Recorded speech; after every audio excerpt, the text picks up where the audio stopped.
Recording in progress. All right, let's do this.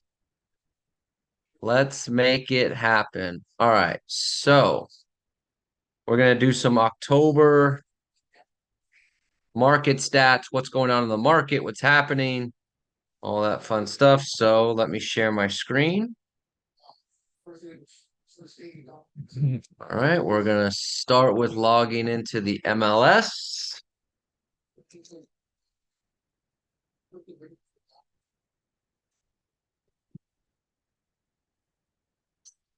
All right, let's do this.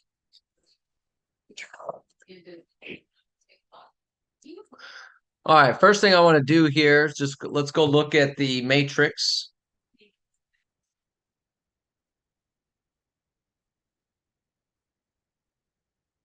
All right, so here's what I want to look at here. Let's look at expired and canceled from the month of October.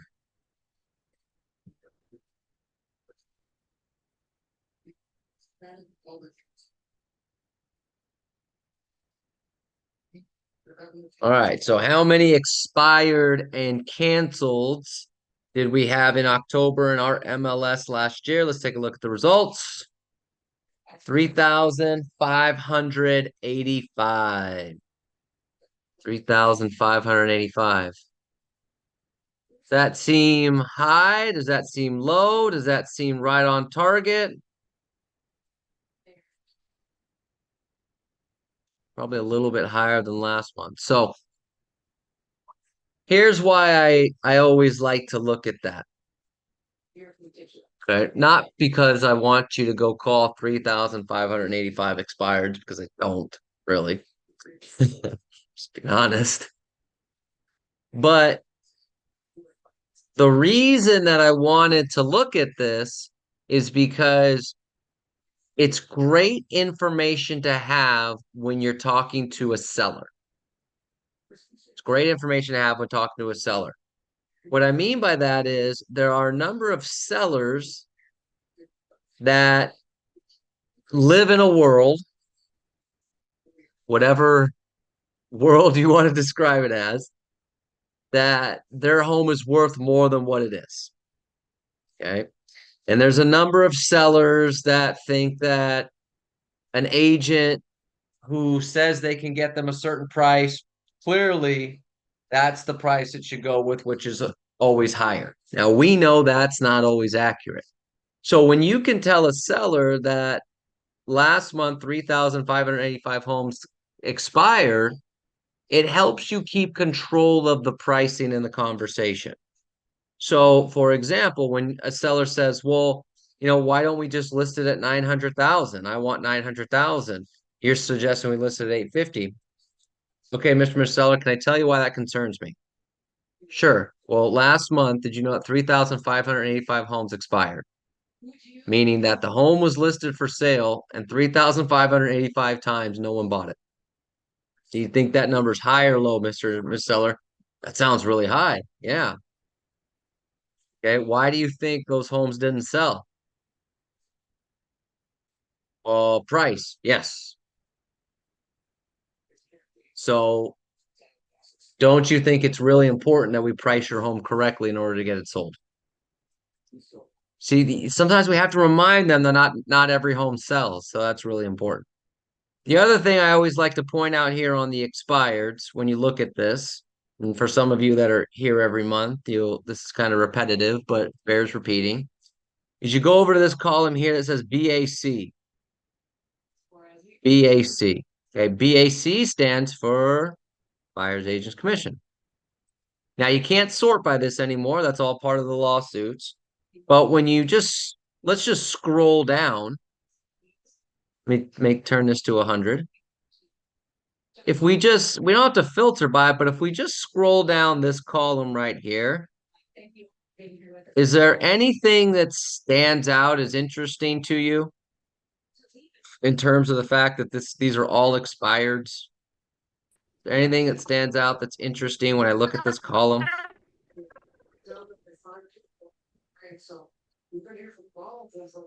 Somebody was trying to say something, but it was All the prices are down. okay. Prices are down, but look at the column, the BAC column right here. Anything interesting that stands out in this column right here? Again, in retrospect, these are all expireds. Yvette, I don't know if you're trying to All say stand something, of but sale. no. What I want to notice here on the BAC is these are actually pretty good commissions. Right? If I look at this column BAC, 3, 3, 3, 3, 2.5, 3, 3, 2.5, 2.5, 2.5, 2, 2, 2.5. Right? You scroll down this list, you see a lot of 2.5s, 2s, you see 3s. So the commission that they were offering the buyer's agent is pretty good. Right? Pretty good buyer's agent commission. So if they're offering a pretty good buyer agent commission, why did the home expire? Only 3 reasons. Which are? But number one, price. Okay. Number 2? Showing condition. Okay. Showing condition. Yep. Could be showing condition. Number 3? Marketing. Marketing. Yep. Should be.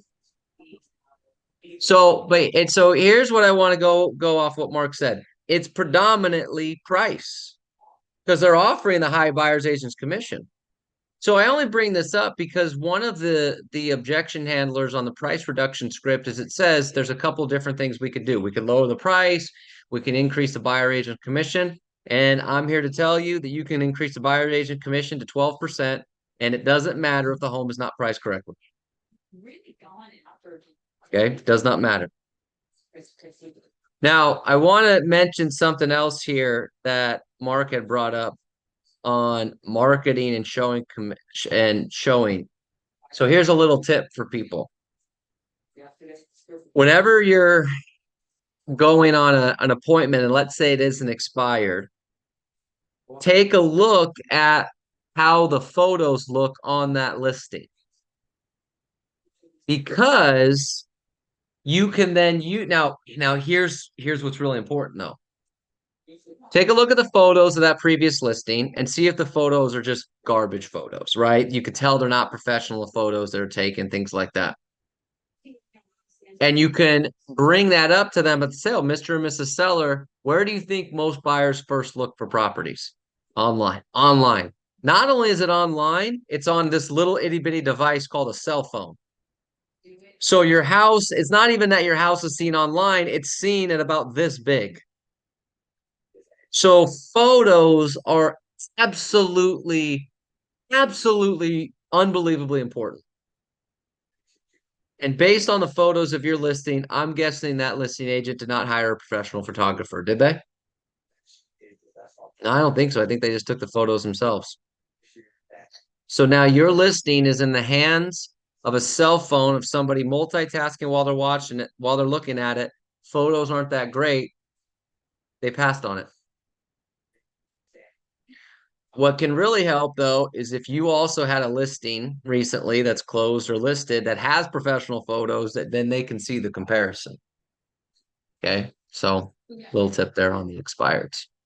But anyways, so there you go. So it's 3,585. So make sure your sellers that are being really tough on price know that. So they know that not everything sells. The price is really, really, really important. All right, good stuff. Good stuff. Okay, so now let's jump into, I'm going to jump into InfoSparks here for a minute. And we're going to look at some of the trends going on in the marketplace. And if anyone has any questions, comments, concerns, or anything, just raise your hand or don't raise your hand. Just shout it out or put it in the chat box because I can't see everybody's hands. Because otherwise it would take up my whole screen to see all the boxes. And I kind of need to see the screen I'm talking about. All right, so let's look at InfoSparks. We're going to start with the entire MLS and look at just what's going on in the market as a whole.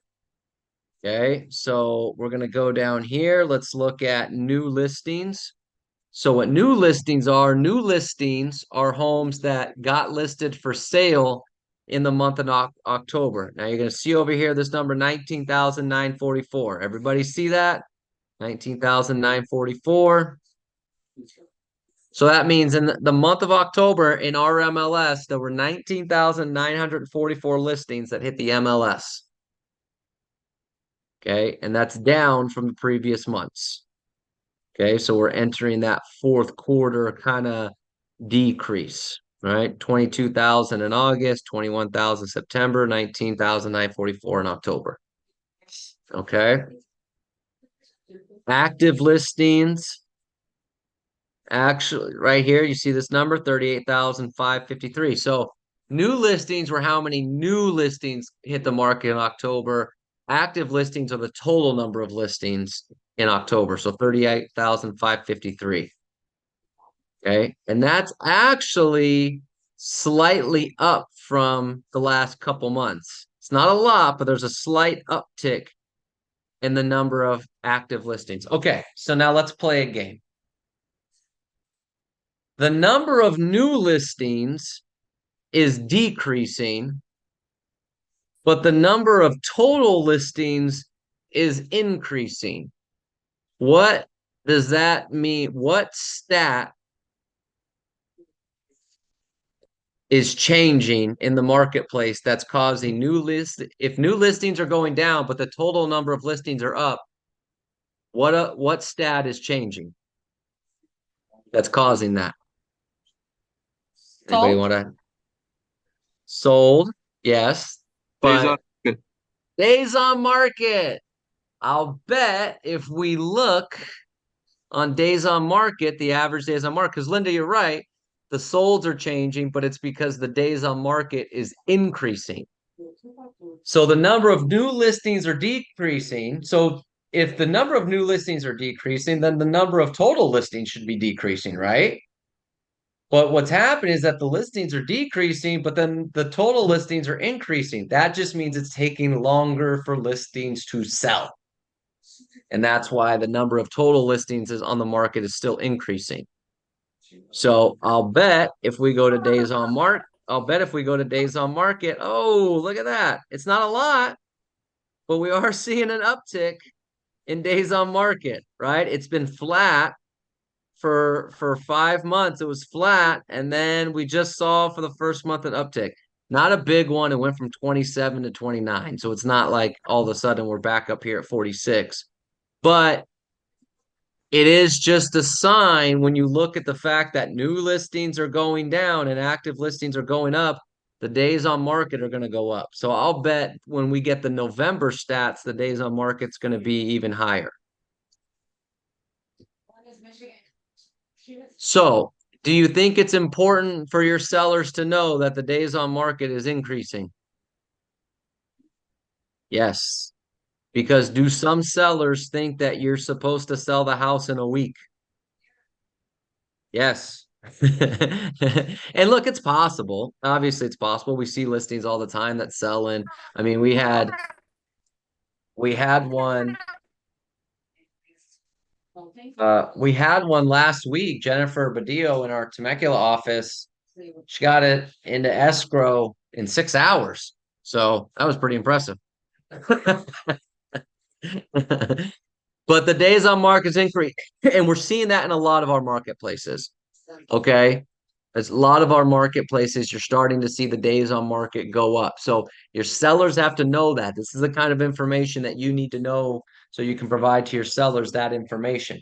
But this is also good for you to know mentally, because you might be thinking to yourself, gosh, the home's been on the market for Robert, I've had the listing for 2 weeks and I don't have any offers on it.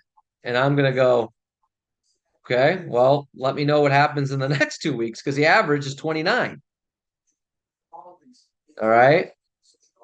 But that also means that also goes back to the importance of price, because there's more listings on the marketplace, which means your listings have more competition and the days on market is going up. So you have to be really aggressive with price to make sure that your home stands out. Otherwise, it's going to be on the market even longer. Okay. So here would be a great question to ask a seller. Mr. and Mrs. Seller, if this home doesn't get into escrow in 45 days, are you okay with that, or is that going to be a problem? Okay. Well, no, that's going to be a problem. Okay. Well, the average is 29. So if we start too high, we're going to go past the average for sure, which is going to put us into, 45 plus days. So if you need to sell it in under 29 days, then we need to be more aggressive with price. If you have time to wait, then maybe we don't have to be as aggressive. So it's important to know their motivation. It's important to know how soon they have to move. Because here's the thing, we're getting towards the end of the year. Are you going to run into people that want to sell their home before the end of the year? Yes. Well, the end of the year is in 52 days. Sorry, 53 days. December has 31 days. 53 days left to go in the year.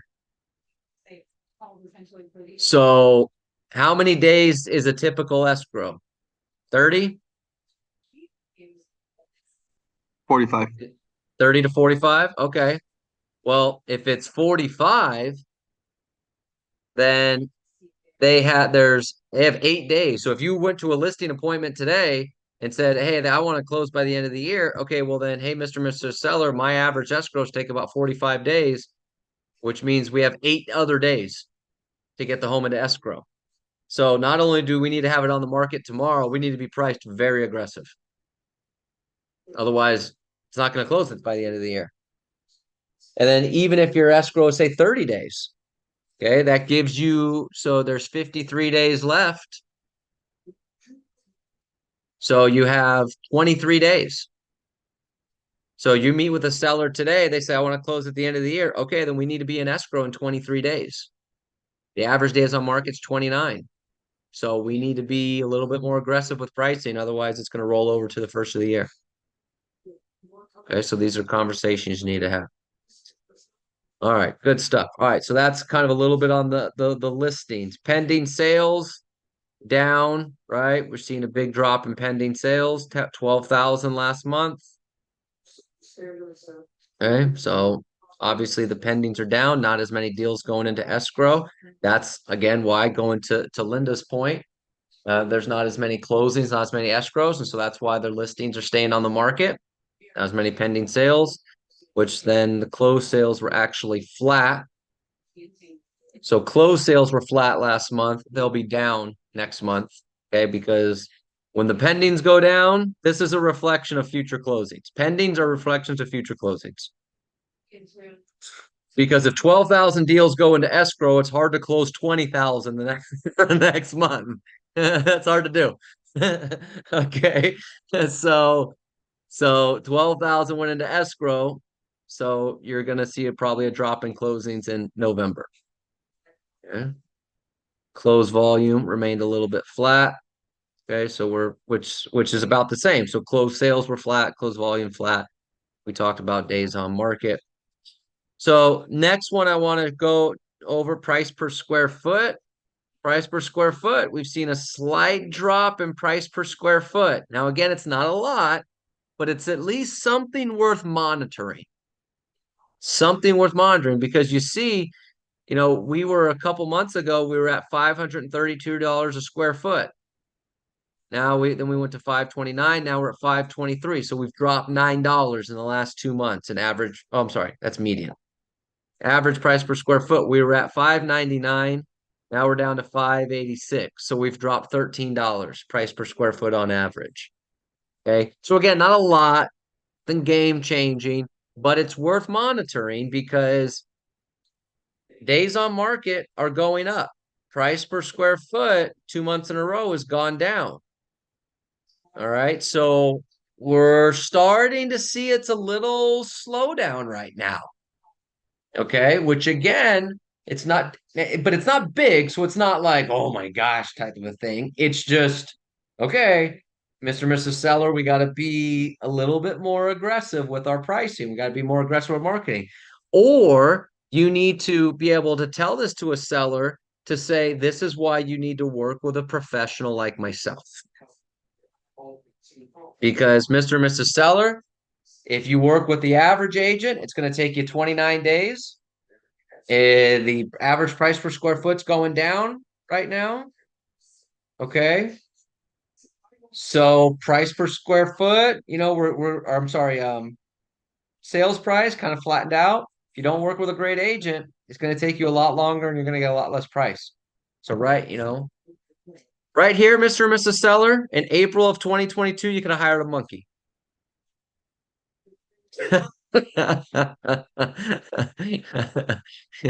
you you you didn't need me in April 2022. Okay, you could have hired a monkey. Okay, you don't need me here. This is not where you need a real estate agent. This is where you need an agent, and this when you need an agent.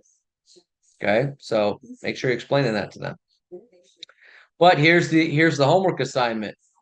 Do you have 4 to 5 value propositions that separate you from other agents? And can you articulate that to a seller so they understand why they need to work with you? So something to think about. All right, let's go to percentage of original price. This one makes me sad. For the first time in 5 months, the average home did not sell above list price. So percentage of original price, what that means is what are homes selling for compared to the original list price? Okay. So 100% means it's sold at list price. Anything above 100 is above list price. Anything below is below. But we had this nice little run starting in May where the average homes were selling above list price. And then boom, last month, it's just below list price. But it pisses me off because I'm very happy of the script that I wrote that said the average home market sold above list price. And now I don't get to use that script anymore. So now I actually have to go to work and rewrite a script. It annoys me. So again, hold on one second. So again, it shows a little slowdown. Okay, a little bit of a slowdown. Now this is the whole market. Okay, so I'll let some of you shout out some cities and we'll see how it goes in each city because each city might be different. This is the MLS as a whole. Okay. Mark, go ahead. Thanks, Rob. So my question is, list price, the sell price is a little bit lower than sell price is a little bit lower than the list price. Those are all done. Those list prices, they come out to the market based on a CMA. Would that be reflective of the up curve? Like that up curve, like, oh, we're seeing Mr. and Mrs. Seller, we're seeing the past, this is what's sold, and look at these prices, and then boom, and then so I don't know, it's kind of like a self-fulfilling wave or something. I don't know. Yeah, so when you're doing a CMA, so let's say you were going to go on a listing appointment right now and you were going to do a CMA, you're looking at comps over the last 30, 60, 90 days. Well, those were put into escrow. This is a great point that we're bringing up here. A comp that was, getting a comp on a property of something that closed in the last 30, 60 days. Well, they were put into escrow 30 to 45 days ago. So they were put into escrow here, right? When the average homes were selling for 0.6% above list price. That's when they got put into escrow. So it's important now when you're talking to a seller to say, look yes, these are the comps. This one, I know this one sold for $850, but remember that was put into escrow in August when the days on market was going down, the homes were selling above list price. Yeah. So today, Mr. and Mrs. Seller, we need to be a little bit more conservative. Okay. So not saying that we can't get 850, but I would price it a little bit lower because the market has slowed down. Got it. The supporting data is the days on market and yeah, well, days on market and this right here. I mean, as you can see, Mr. and Mrs. Seller, when that home got put into escrow, that your neighbors down the street, it is a great comp. But when it was put into escrow, the average homes were selling for 0.6% above list price. So yes, the market was a little bit more aggressive when they got put into escrow, we were on an upward trend on price per square foot. Now we're on a little bit small, but it's a downward trend. When they got into escrow, days on market was flat. We're on a slight uptick. Okay, so Mr. Seller, based on that, we need to be a little bit more aggressive with pricing today than we did when they got into escrow a few months ago. Okay, but doesn't have to be major. We don't have to list it at 799, but maybe 825, right? Something a little bit more aggressive to make your property stand out. Got it. Thank you. Good point. All right, so that's what's going on in some things. So again, a little bit of a slowdown, but nothing major. We're not doing this. Okay. It's a little bit of a slowdown. Price per square foot is not doing this. It's a slow thing. But here's what I also want you to look at. Okay, just from your own mental standpoint, everybody on here. Price per square foot has gone down a little bit in the last 2 months. But remember, this time last year, we're still higher. So this time last year, the average price per square foot was 561. We're at 586. So even though it's gone down in the last 2 months, we're higher by $25 than we were last year at the same exact time. Days on market, right? We did a slight uptick to 29, but this time last year, days on market was 34. So the days on market is less right now than it was the same time last year. Okay. Price, we're selling just below list price, but at this time last year, the average home, you see this 96.9 that my screen is on, that means the average home last year sold for 3.1% below list price. This year we're at 0.3% below this list price.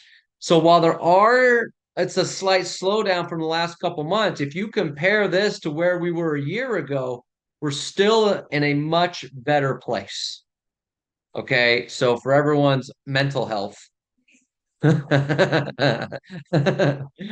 are in a much better place now than we were a year ago. However, that message is not being pushed. So a lot of agents are going to see this type of stuff and quit the rest of the year. No other way to say it. They're going to quit. I don't like using the word quit because I don't quit, but that's what they're going to do. So keep in mind that you're going to have less competition. So even though things are slowing down a little bit, you have less competition competing with you. And again, relative to where we were last year, we're in a much better place. Okay, so keep that from a positive standpoint. Okay. Somebody give me some cities. Let's see how we compare in certain cities. San Dimas, please. San Dimas, you got it, Lonnie. San Dimas. Actually, before I go to San Dimas, questions on anything we've gone over so far? Okay. All right. If you have questions, you got time. So let's look at San Dimas. Let's see how the city of San Dimas is going. Okay, so right away, we're on percentage of original price. Well, San Dimas has taken a much bigger hit than the MLS.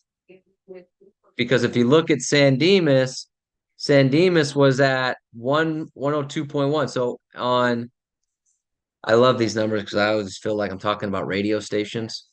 San Dimas was at 102.1. San Dimas Real Estate, August 2023.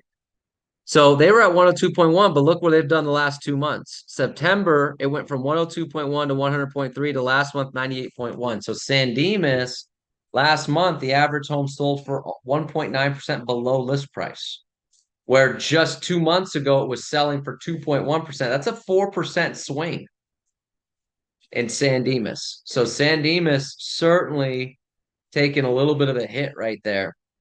If we go to days on market, yeah, I mean, it's been pretty up and down. I mean, this year it's obviously went down quite a bit, but it did go up from 14 in September to 27 in October. So that's a pretty big jump. But days on market, it seems like days on market in San Dimas kind of scatters a lot. So I don't know if I would look too much into that. Price per square foot. So did take a hit last month. So I mean, it's been in the 500s pretty much all year. It's been in the 500s all year, except last month dropped to 474. So it's the first time this year that it was average price per square foot was below 500. Okay, if we look at new listings, 21 new listings, so same as last month, but pretty big drop from August. Active listings. So same thing, right? New listings are flat, but active listings went up just because things are taking longer to sell. Look at the pending sales in San Dimas. 23 down to 11. Okay.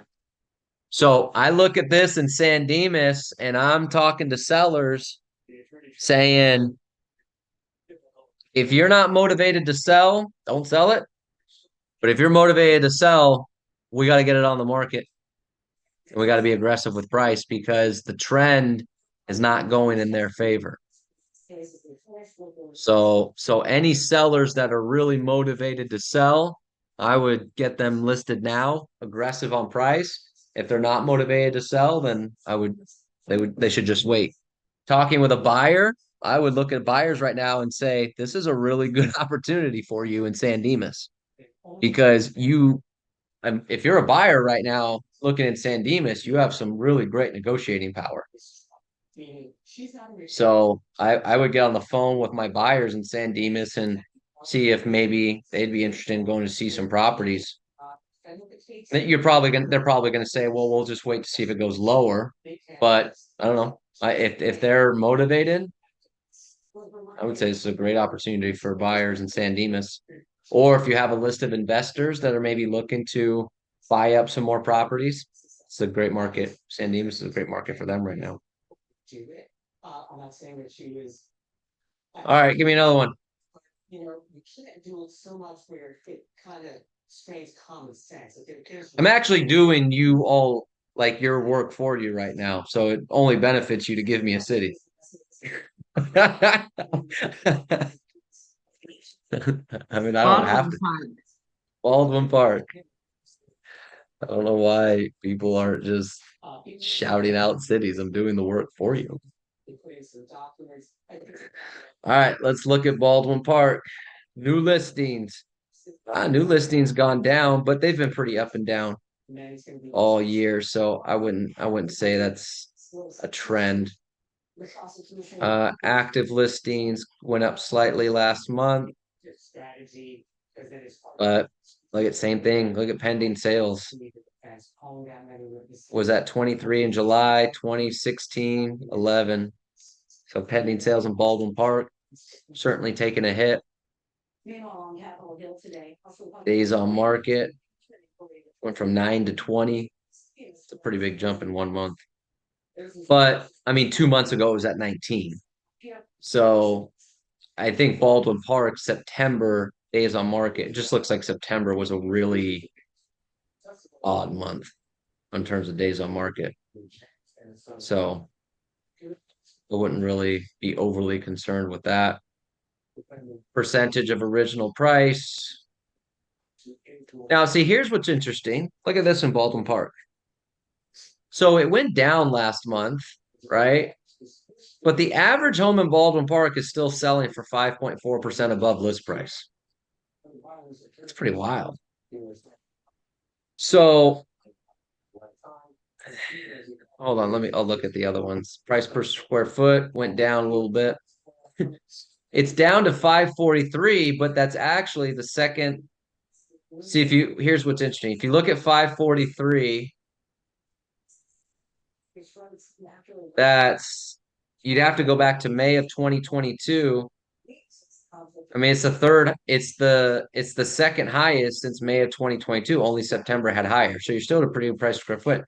So I look at this in Baldwin Park, I would be calling my sellers and say, hey, look, I think this is a tremendous time for you to sell because last month, compared to compared to September, the August numbers were down. Price per square foot dropped from September.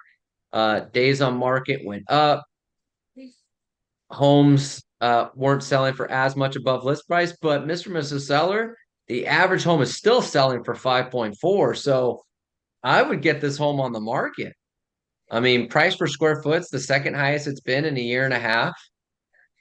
You're getting 5.4% above list price on average.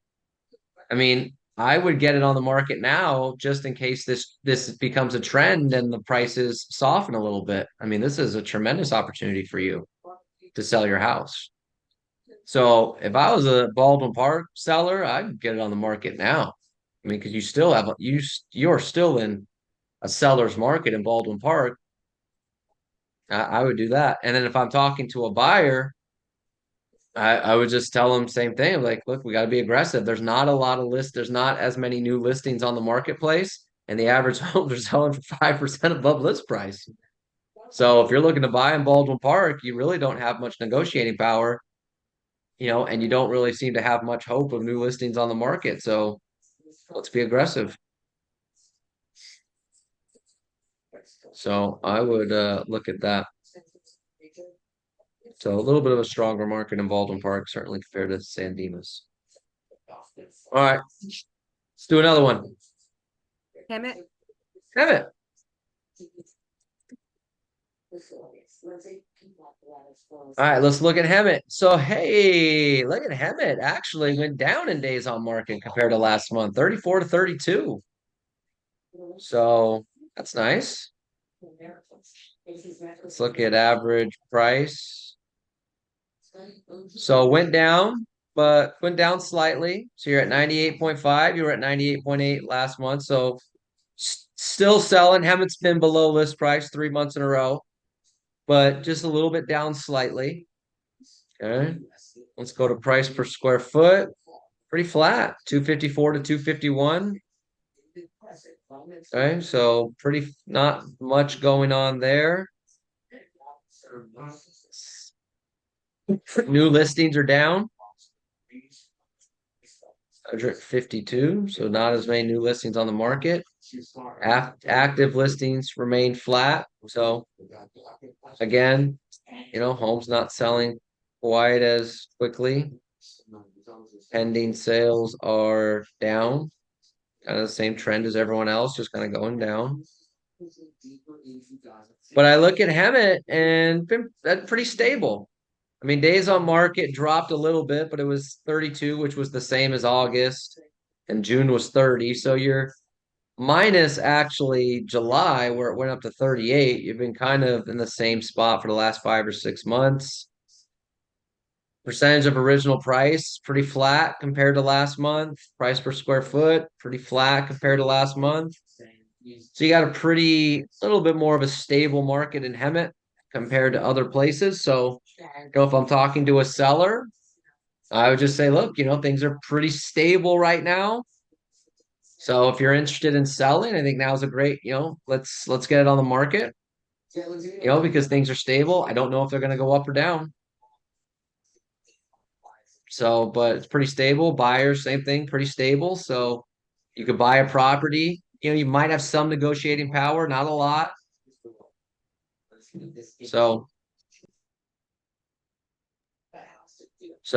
But yeah, a little bit more of a stable market in Hemet compared to the other ones that we were talking about. Pretty flat. So that's good. That's good when you're an agent because it's, you can create more win-win opportunities.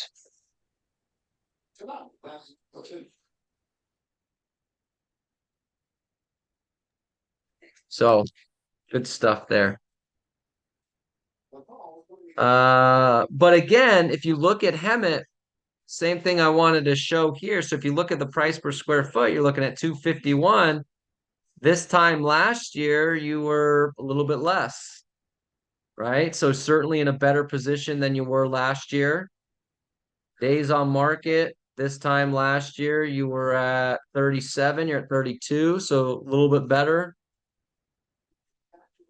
This time last year, homes were selling 96.2, so 3.8% below list price. We're at 1.5 now, so in a much better position this year than you were last year. Good stuff. All right, I got time for one more.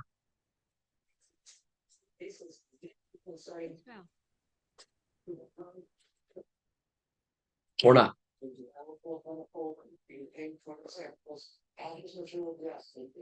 There you go. All right, questions on anything we went over today? Is this helpful? Yes.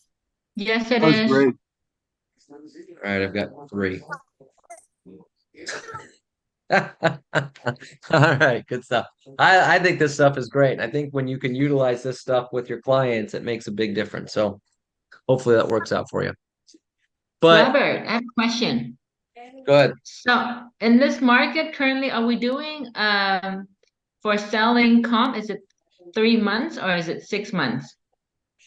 The comps, Yes. Are you using the last 3 months sold? I would try to do the last 30 days. If I'm in a market and I can find some comps in the last 30 days.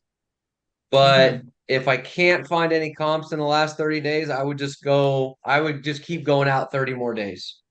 So if I can't find comps in 30 days, I would go 60 days. If I can't find comps in 60 days, I'd go to 90 days. But I'm trying to just because kind of how Mark brought up earlier, because things are slowing down a little bit. I don't want to go too far back because it was a little bit of a different marketplace. So if I can find in the last 30 days on closings, that would be great. And then looking at some of the actives and pendings. See, when the market's doing this, going up like that, you want to look at the closings because it doesn't really matter what's active. Things are going to sell. When the market's doing this, it's really important to look at actives because when a market's down like this, you need to stand out compared to your competition. When it's like this, it doesn't matter. There really is no competition. They're all going to sell. But when it's going like this, the closings are important, but the actives are probably even more important because you're going to go over the comps and say, hey, there's 4 other homes in the market that are very similar to yours. We need to stand out, because homes are taking longer to sell. That people are negotiating a little bit more. So we got to stand out a little bit more compared to your competition. So go back 30, 60 days on closings, but really look at the actives. That's more important when the market's where we're at right now. Thank you. Welcome. Thank you, Robert. You're welcome. All right, everybody. That's all I got. I appreciate it. Hopefully you got something out of this. And if you didn't, happy Wednesday anyways. I'll be in Irvine tomorrow. So hopefully everybody, if I don't see you there, I'll see you on Zoom. But if you can, make it down to Irvine. We'll have some fun. All right, everybody. Good stuff. Have a great rest of your day.